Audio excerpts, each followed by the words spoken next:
All right, pre-calc students, let's look at 5.10, the last one in chapter 5.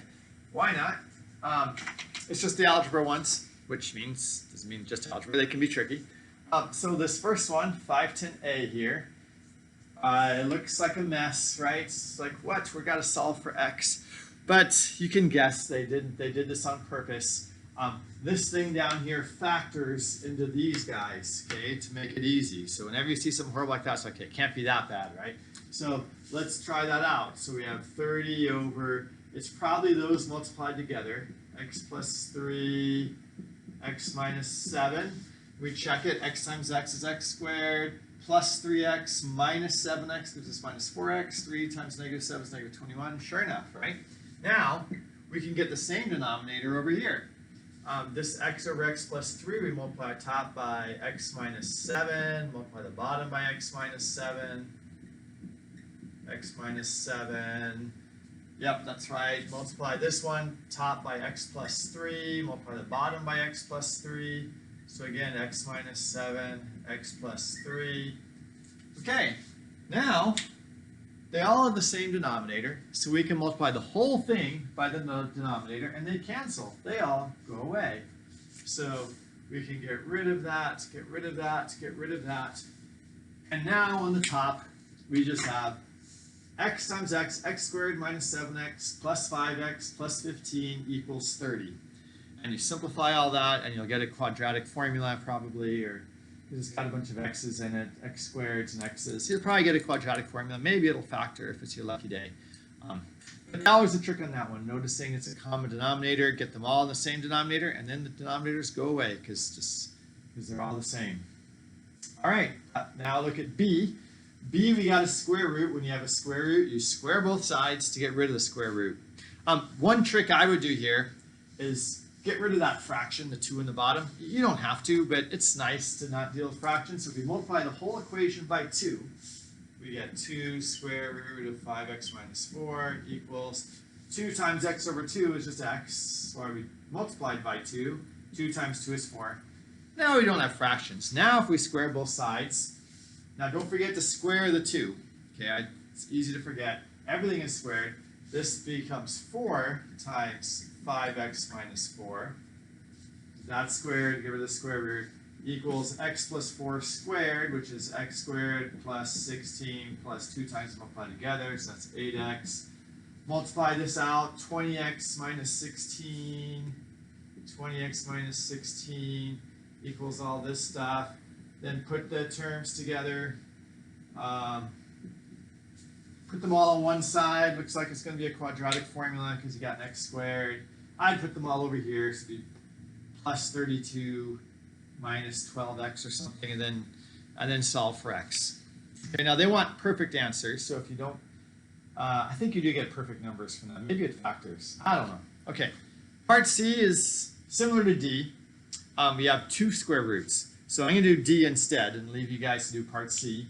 So you have a square root and a square root. So the easiest way to do these is get the square roots on the same side, which they gave it to us that way, so that's nice. And then just square both sides. Just go for it. Definitely more work, so, but whatever. Okay, square both sides. Root this, so it's always this squared plus 2 times them multiplied together, right? Well, this squared, of course, is just 2t minus 1. This squared is just 3t plus 3, right? Square roots go away. Here's the ugly part, plus 2 times them multiplied together. That's the unfortunate part. 3t plus 3 equals 5 squared, which is 25. Don't forget to square the other side. I often do that. It's terrible. Okay, equals 5 squared. Now, we want to get this square root by itself, and then we got to square it again. Because we're always going to get a cross-term square root when we do this. This one goes away when it's squared, this one goes away, but the cross-term stays. Get this by itself, do it again. So put all these guys on the other side. Okay, so on this side we're left with the 2 square roots. And you can put these inside like this. It doesn't matter. You don't have to do it this way, but then only one square root sign, because the square root times the square root is like the square root of both of them multiplied together. You don't have to do that, but it's true. It works that way. We can put one big square root sign in parentheses. Okay, equals. On the other side, I have 25. See, minus 1 plus 3, that gives us plus 2. So minus 2, so that makes it a 23. All right, so plus 3 minus 1 is plus 2, and the other side makes it a minus 2. 25, okay, that's right. I have a 2t plus a 3t. That's 5t. So it's going to be minus 5t over here. And that's all of them. Yep, that's all of them. Okay, now we got to square both sides, which is easy. This 2 squared is 4, and then we get rid of the parentheses, so 2t, the square roots, 3t plus 3 equals, we got to square this, get some big numbers here. Let's see, 23 squared is I don't know, 529. So 529 minus, or plus this squared, 25t squared, right? 5t times 5t is 25t squared. Minus 2 times and multiplied together. 5 times 23 is 115 times 2 is 230 minus 230t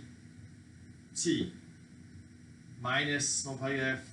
Okay, yep, that's right. Now multiply all this out. This is 4 times 2t times 3t is 6t. 2t times 3 is 2t squared, yikes, almost forgot. 2t times 3t is 6t squared, yes. 2t times 3 is plus 6t. Negative 1 times 3 is minus 3t. Negative 1 times 3 is minus 3. Equals all this stuff. And then, okay, I'll write it out. What the heck? 25t squared minus 230t. Okay, now multiply this through, the 4 through. 24t squared plus 24t. Oh, wait. We can simplify this. 6t minus 3t is 3t's. So 4 times 3t's is 12t's. So that's plus 12t, right? Because this together here is just 3t. So might as well, so 4 times 3t is 12t. 4 times negative 3 is minus 12 equals all this stuff. Write this stuff again. T squared minus 230t. All right, let's put them all on the same side and quadratic formularize it. This has got the positive t squared, so I might as well put everything on this side. So 25t squared, put the minus the 24, because all these are going to be opposite sign that come over here. That gives us just 1t squared left. That's awesome. 25t squared minus 24t squared is just t squared. Okay. Negative 230t minus 12t is going to be negative 242t. Right? Negative 242t. So negative 242t. Okay. So yeah, minus 230, put the 12 over here, it's negative 240. Okay, that looks right. And then negative 12 becomes a positive 12 over here. So 529 plus 12 gives us 541. So plus 541 equals 0. So again, I put everything over here. And it's always nice to write it in the left equals 0. That looks like the quadratic formula.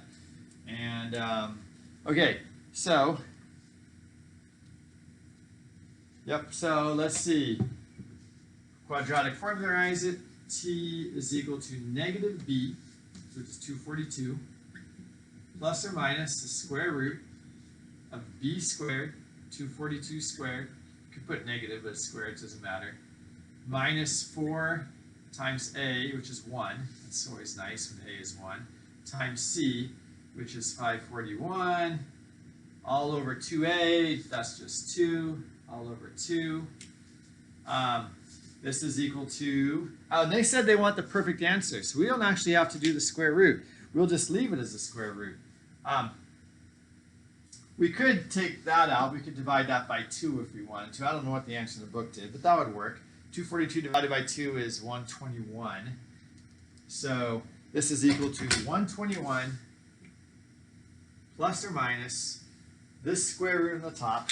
Let's make that a little bit prettier. Let's make that the square root of something.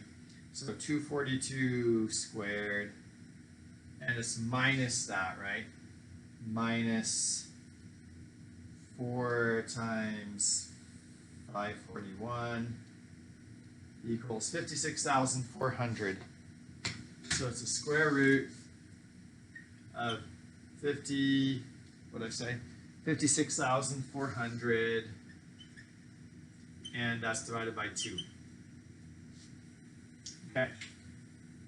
Cool. And that's the perfect answer. So we don't have to try to get a decimal. Or we could get a decimal or something. But they said perfect answer, so we'll leave it as a square root because that's probably pretty ugly is my guess. Okay, good.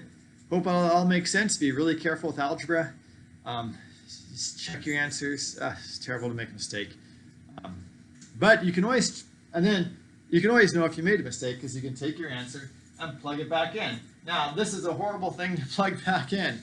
So to check your answers, though, you can decimalize it. You can get an answer here, plus or minus, take it, and then see if it works up here. It's not that much work to check. But you don't want to check it with that. You want to decimalize it, check it. Okay, good. I'll be done. Bye now.